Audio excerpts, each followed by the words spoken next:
আসসালামু আলাইকুম। নতুন একটি ভিডিও আপনাদের সাথে আবারও আজকে শেয়ার করব। আজকে তৈরি করে দেখাবো ফালুদা। গরমের সময়ে সারাদিন রোজা রাখার পরে ইফতারের জন্য আপনারা কিভাবে খুবই অল্প সময়ে ফালুদা তৈরি করতে পারবেন সেটার রেসিপি এখন শেয়ার করছি।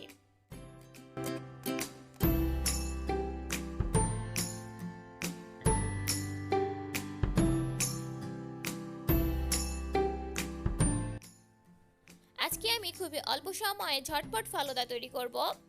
এই জন্য এখানে রাঁধুনির ফালুদা মিক্স নিয়েছি 1 প্যাকেট। আজকে আমি ম্যাঙ্গো ফ্লেভারের ফালুদা তৈরি করছি। আপনারা চাইলে ম্যাঙ্গো ফ্লেভারের পরিবর্তে স্ট্রবেরি অথবা ভ্যানিলা ফ্লেভারের ফালুদাও তৈরি করতে পারবেন। প্যাকেটটা খুলে নিয়েছি।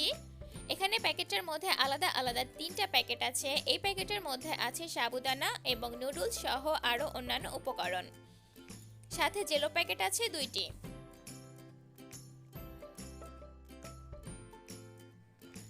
এখন জেলিটা তৈরি করে নেওয়ার জন্য চুলায় একটি পাত্রে 1 কাপ পরিমাণে পানি দিয়ে দিচ্ছি।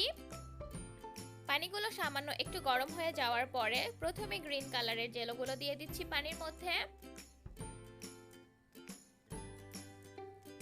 জেলোগুলোকে পানির মধ্যে দিয়ে দেওয়ার পরে 5 মিনিট ধরে খুব ভালোভাবে এটাকে জাল করে নিতে হবে। রমজানের সময় চাইলেই কিন্তু আপনারা ইফতারের আগ মুহূর্তে খুবই অল্প সময়ে বাসায় এইভাবে রেডি মিক্স ফালুদা দিয়ে আপনারা ফালুদা তৈরি করে নিতে পারবেন। জেলোগুলোকে এখন জাল করে নেওয়া হয়ে গিয়েছে এবং একটা বাটিতে ঢেলে নিয়েছি। একইভাবে আমি অন্য কালারের মানে পিঙ্ক কালারের যে জেলোটা ছিল সেটাকে আবারও জাল করে নেব। এই জন্যও আমি অন্য একটি পাত্রে 1 কাপ পরিমাণে পানি দিয়ে দিলাম। পানিগুলো ফুটে যাওয়ার পরে জেলোগুলোকে দিয়ে দিয়েছি। এই জেলোগুলোকেও 5 মিনিট ধরে জাল করে নেওয়ার পরে ঢেলে নিতে হবে। এখন আমি ফালুদাটা রান্না করার জন্য অন্য একটি পাত্রে 1 লিটার পরিমাণে দুধ দিয়ে দিয়েছি।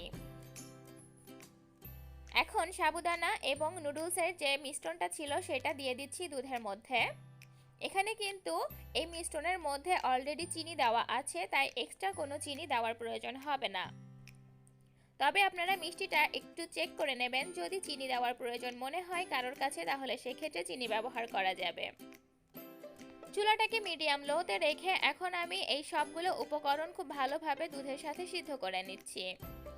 নুডলস এবং সাবুদানা সিদ্ধ হতে একটু সময় লাগে, এই জন্য চুলাটাকে লোতে রেখে খুব ভালো করে এগুলোকে সিদ্ধ করে নিতে হবে এবং দুধগুলো ঘন হয়ে যাওয়া পর্যন্ত অপেক্ষা করতে হবে। রমজানের সময় কিন্তু বেশিরভাগই আমরা ইফতারিতে ভাজা পোড়া খেয়ে থাকি, কিন্তু প্রত্যেক দিন তো আর ভাজা পোড়া খেতে ভালো লাগে না। এই জন্য ভিন্নধর্মী কোনো ইফতার আইটেম যদি আপনারা খেতে চান তাহলে সেই ক্ষেত্রে ফালুদাটা অবশ্যই ট্রাই করতে পারেন। প্রায় 20 মিনিট ধরে এগুলোকে জাল করে নেওয়ার পরে কিন্তু অনেকটাই ঘন হয়ে গিয়েছে এবং নুডলস ও সাবুদানাও পুরোপুরি সিদ্ধ হয়ে গিয়েছে। এখন চুলাটাকে বন্ধ করে দিচ্ছি এবং ফালুদাটা পরিবেশনে চলে যাচ্ছি। ফালুদাটা পরিবেশন করার জন্য আমি এখানে কিছু ফল কেটে নিয়েছি। ফলগুলো অবশ্যই নিজেদের পছন্দ অনুযায়ী ব্যবহার করতে হবে। কে কোন ধরনের ফল খেতে পছন্দ করেন সেটার উপর নির্ভর করে আপনারা এখানে ফল ব্যবহার করবেন। আমি এখানে কিছু কমলা, আঙ্গুর, কলা এবং চেরি ফল টুকরো টুকরো করে কেটে নিয়েছি। ফালুদাতে বিভিন্ন ধরনের ফল ব্যবহার করলে কিন্তু ফালুদাটা খেতে বেশি ভালো লাগে। এখন ফালুদাটা ডেকোরেশন করে নিচ্ছি। এই জন্য প্রথমে দিয়ে দিলাম সাবুদানা এবং নুডলসের মিশ্রণটা। উপর থেকে সামান্য একটু গ্রিন কালারের জেলো দিয়ে দিলাম। এখন একে একে সবগুলো ফল আমি একটু একটু করে দিয়ে দিচ্ছি এবং ফালুদাটা ডেকোরেশন করে নিচ্ছি। এই ফালুদাটা খেতে কিন্তু ঠান্ডা বেশি ভালো লাগে, তাই আপনারা চেষ্টা করবেন ফালুদাটা তৈরি করার পরে একটু ফ্রিজে রেখে তারপরে ঠান্ডা অবস্থায় খাওয়ার জন্য।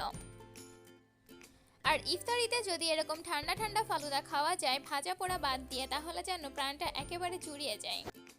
যেহেতু এই ফালুদার মধ্যে বিভিন্ন ধরনের ফল এবং দুধ একই সাথে ব্যবহার করা হয়, যার কারণে এই ফালুদা কিন্তু আপনার স্বাস্থ্যের জন্যও অনেক উপকারী এবং একই সাথে ভিটামিন ও প্রোটিনের চাহিদাও কিন্তু এই ফালুদাটা পূরণ করবে। এখন উপর থেকে দিয়ে দিচ্ছি আইসক্রিম। আইসক্রিমটাও আপনারা নিজেদের পছন্দ অনুযায়ী যে কোনো ফ্লেভারের ব্যবহার করবেন। আইসক্রিম দেওয়ার পরে উপর থেকে কিছুটা চেরি ফল দিয়ে দিচ্ছি। আসলে ডেকোরেশনটা নিজেদের ইচ্ছা অনুযায়ী করতে হবে। ফালুদাটা কিন্তু আমার খাওয়ার জন্য একেবারে রেডি হয়ে গিয়েছে। ফালুদাটা তৈরি করা কিন্তু খুবই সহজ। রমজানের মাসে অবশ্যই আপনারা এই ফালুদাটা তৈরি করে একদিনের জন্য হলেও খাওয়ার চেষ্টা করবেন। আর আমার এই ফালুদার ভিডিওটি যদি আপনাদের কাছে ভালো লেগে থাকে তাহলে আমার চ্যানেলটিকে সাবস্ক্রাইব করে আমার চ্যানেলের পাশেই থাকবেন। সেই সাথে লিজা ড্রিমস নামের আমার যে ফেসবুক পেজটি রয়েছে সেখানেও ফলো করবেন। আর আমার চ্যানেলের যারা নিয়মিত দর্শক আছেন তাদেরকে অসংখ্য ধন্যবাদ আমার চ্যানেলের পাশেই থাকার জন্য, এবং যারা আমার চ্যানেলের নতুন দর্শক তাদেরকে ওয়েলকাম জানাচ্ছি আমার চ্যানেলের অন্যান্য ভিডিওগুলো দেখার জন্য। সবাই এভাবেই সাথে থাকবেন এবং অনেক অনেক সুস্থ থাকবেন।